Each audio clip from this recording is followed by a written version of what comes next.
Baiklah, pertemuan 3 pada kali ini kita akan mempelajari tentang teori penelitian kuantitatif, kualitatif,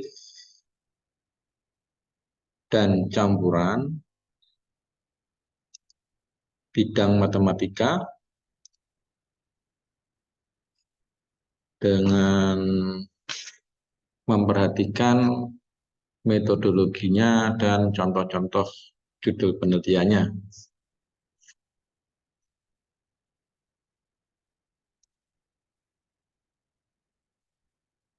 Nah, teori penelitian kuantitatif itu yang pertama adalah kita lihat mengenai definisinya ya, definisi penelitian kuantitatif.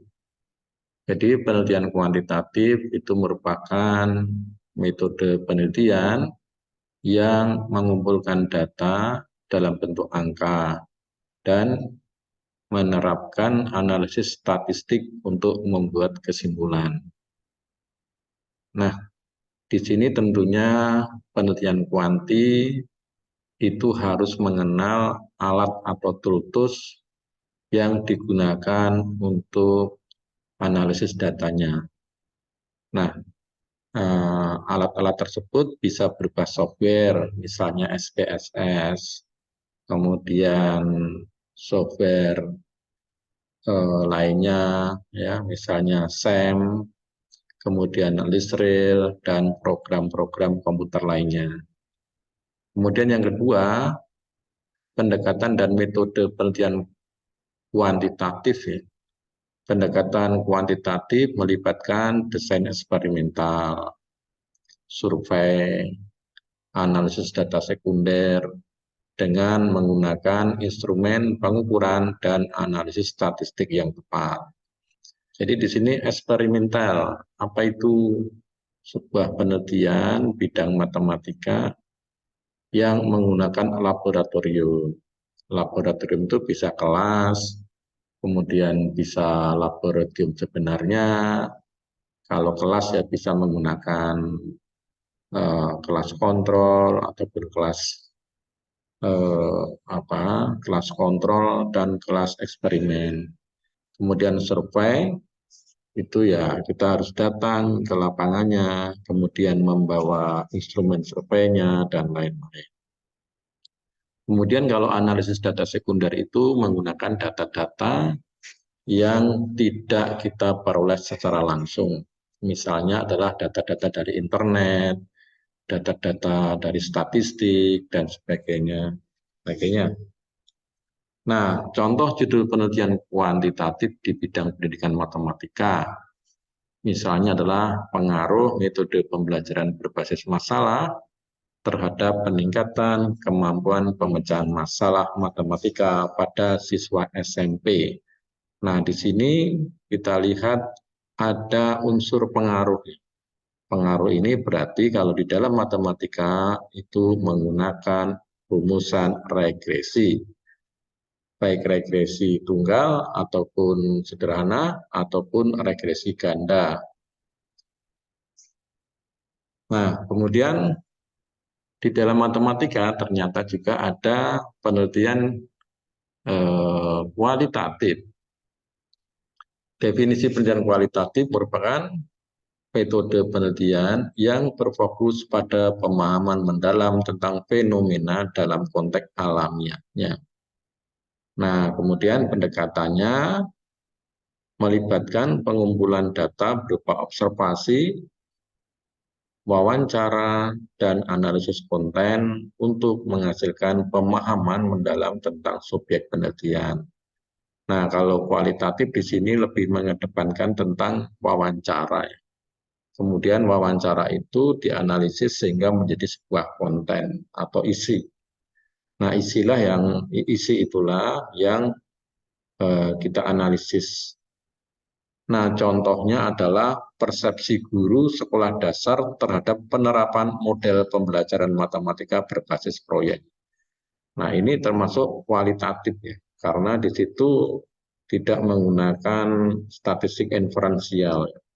Sehingga di sini guru hanya memberikan deskriptif ya, deskriptif tentang penerapan model pembelajaran matematika berbasis proyek.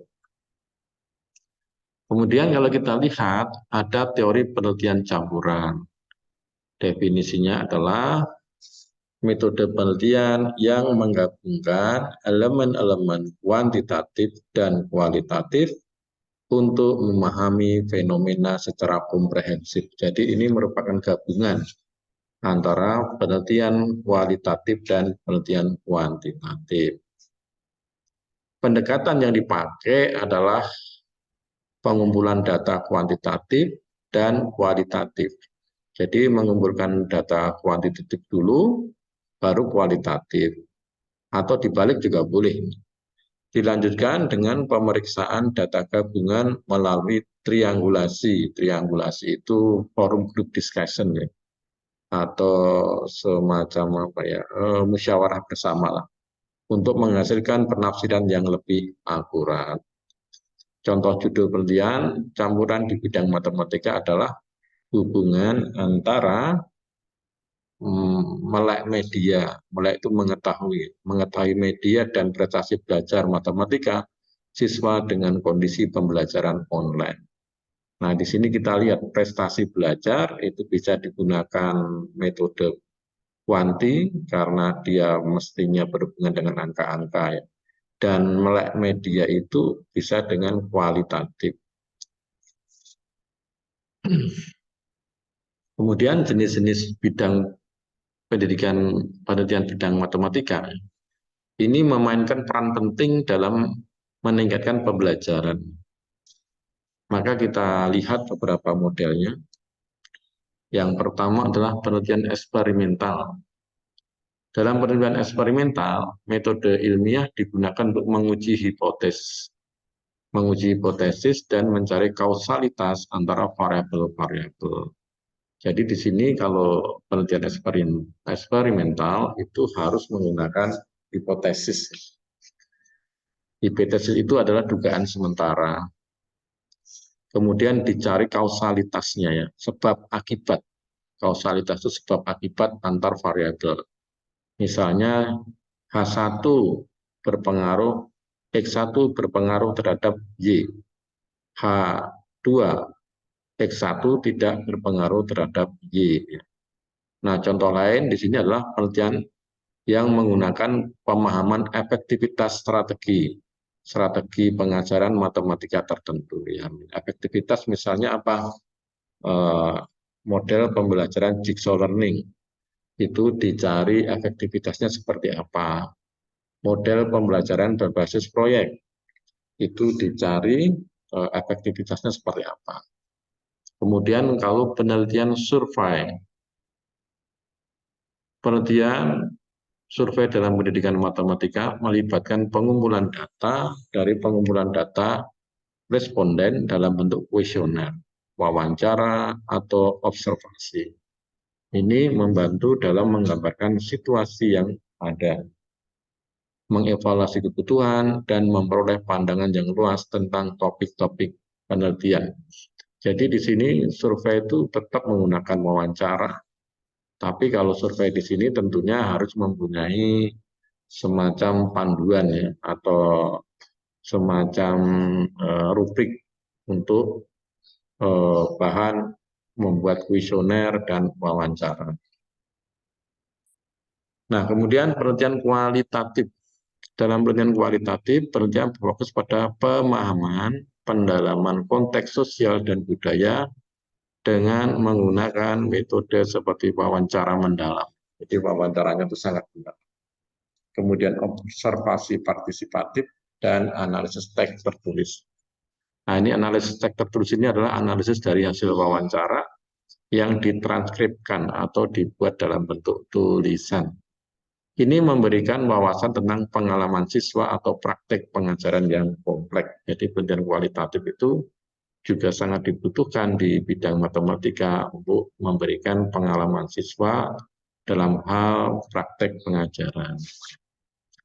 Kemudian ada lain lagi, model penelitiannya adalah penelitian tindakan kelas bertujuan meningkatkan praktek pengajaran secara langsung melalui refleksi dan tindakan. Peneliti bekerja dengan guru di kelas dan berkolaborasi untuk menemukan solusi atau masalah yang ada, meningkatkan pembelajaran matematika di ruang kelas. Jadi kalau action research itu adalah merupakan penelitian tindakan kelas yang siswanya harus ikut mengajar. Dengan ikut mengajar, maka peneliti tersebut mengetahui betul proses dan kondisi di kelas tersebut. Karena yang namanya penelitian tindakan kelas, itu yang diteliti adalah prosesnya, bukan hasilnya. Kemudian penelitian historis menggunakan pendekatan sejarah untuk memahami perkembangan pendidikan matematika dari masa lalu ke masa sekarang. Hal ini melibatkan analisis dokumen, buku, arsip untuk mempelajari perubahan penting dalam pembelajaran matematika. Contohnya adalah penelitian tentang penemu matematika itu siapa. Nah, ini kita cukup analisis buku saja.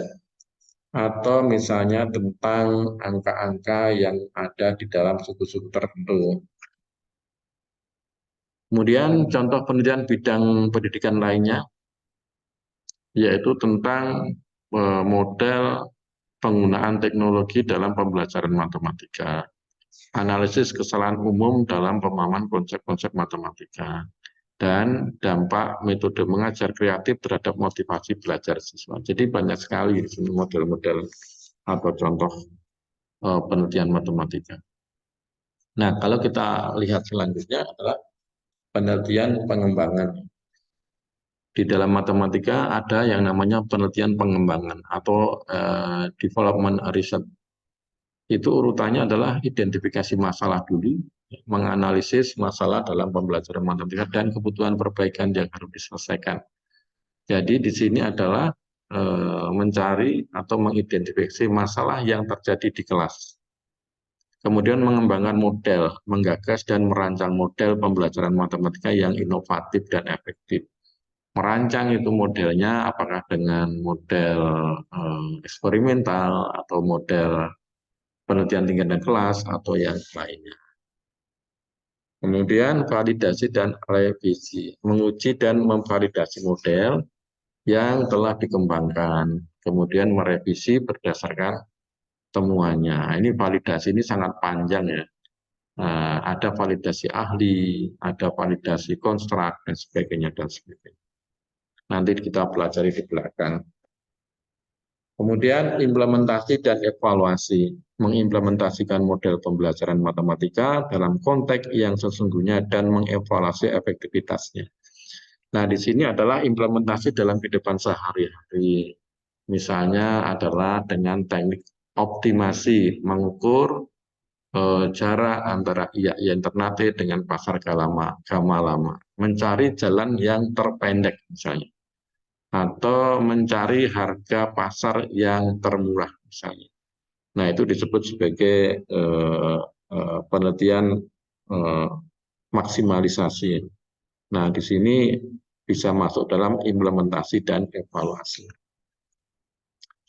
Nah, kemudian ada lagi dalam bidang matematika, yaitu penelitian desain instruksional. Caranya bagaimana? Yang pertama adalah pengumpulan informasi, informasi dan analisis. Mengumpulkan informasi tentang kebutuhan instruksional dan menganalisis dengan cermat.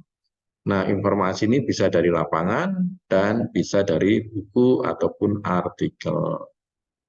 Kemudian perancangan solusinya bagaimana? Yaitu mendesain strategi pembelajaran matematika yang efektif dan memanfaatkan teknologi pendidikan. Kemudian mengimplementasikan desain instruksional dalam praktek kelas dan mengevaluasi. Jadi implementasikan di dalam kelas, kemudian dievaluasi, kemudian dicari lagi apa kekurangannya. Kemudian ada lagi di dalam bidang matematika adalah penelitian komparatif. Nah, studi kasus, dalam komparatif ini ada studi kasus, menganalisis perbedaan dan persamaan dalam pembelajaran matematika antara kelompok tertentu ya. Jadi kalau studi kasus itu misalnya adalah menganalisis persamaan dan perbedaan ya. Misalnya menganalisis pola belajar antara siswa pegunungan yang hidup di pegunungan dan pola belajar yang siswa yang hidup di perkotaan. Bisa juga dibandingkan dengan siswa yang belajar di perkotaan dengan siswa yang hidup di pesisir pantai. Kemudian kalau eksperimen, mengamati dampak dari intervensi pembelajaran matematika terhadap kelompok kontrol dan kelompok eksperimen. Jadi di sini kita memakai dua kelas biasanya, yaitu kelompok kontrol dan kelompok eksperimen. Kalau kelompok kontrol itu adalah kelompok yang diamati secara natural. Kemudian eksperimen adalah kelompok yang diberi perlakuan, misalnya diberikan sebuah strategi pembelajaran. Kemudian penelitian korelasional, ini adalah meneliti hubungan antara variabel-variabel dalam pembelajaran matematika. Misalnya adalah pengaruh disiplin masuk sekolah terhadap prestasi siswa. Nah, di sini adalah ada unsur korelasionalnya. Kemudian ada juga yang disebut dengan penelitian meta-analisis. Langkahnya adalah mengumpulkan dan meninjau penelitian-penelitian sebelumnya dalam bidang pendidikan matematika. Nah, analisis ini, meta-analisis ini lebih cenderung ke studi buku ya, menggunakan buku atau literatur. Nah, setelah identifikasi literatur, kemudian pemilihan penelitian. Memilih penelitian-penelitian yang relevan dan kualitatif untuk analisis lebih lanjut. Kemudian analisis data, menganalisis dan menafsirkan data dari penelitian-penelitian yang dipilih untuk mencari pola atau temuan yang signifikan. Jadi kita analisis, kita tafsirkan penelitian-penelitian yang dipilih, yang kita ambil dari artikel, buku, dan sebagainya untuk mencari pola penelitian. Kemudian yang terakhir adalah penarikan kesimpulan, yaitu mengintegrasikan hasil analisis untuk menyimpulkan temuan yang dapat diterapkan dalam pendidikan matematika. Nah, kalau kita bicara tentang model penelitian matematika, ya, perumusan modelnya adalah membangun model matematika yang merepresentasikan situasi atau fenomena dalam pembelajaran matematika. Jadi model awal itu harus kita bangun. Kemudian implementasi dan pemecahannya itu bagaimana? Yaitu mengimplementasi dan memecahkan model matematika untuk menghasilkan solusi yang relevan dengan konteks yang diberikan. Jadi di sini adalah pada proses penentuan solusi tepatnya. Nah, yang terakhir adalah dalam bidang pendidikan matematika, jenis-jenis penelitian yang telah dijelaskan di atas dapat memberikan panduan untuk meningkatkan kualitas pengajaran dan pembelajaran matematika di berbagai tingkat pendidikan. Jadi pada intinya bahwa matematika supaya bisa lebih maju, maka harus diadakan penelitian. Dan hasil dari penelitian tersebut itu sebagai rekomendasi untuk memperbaiki dalam hal kualitas pendidikan matematika. Sekian dari saya, terima kasih. Kita tutup. Assalamualaikum warahmatullahi wabarakatuh.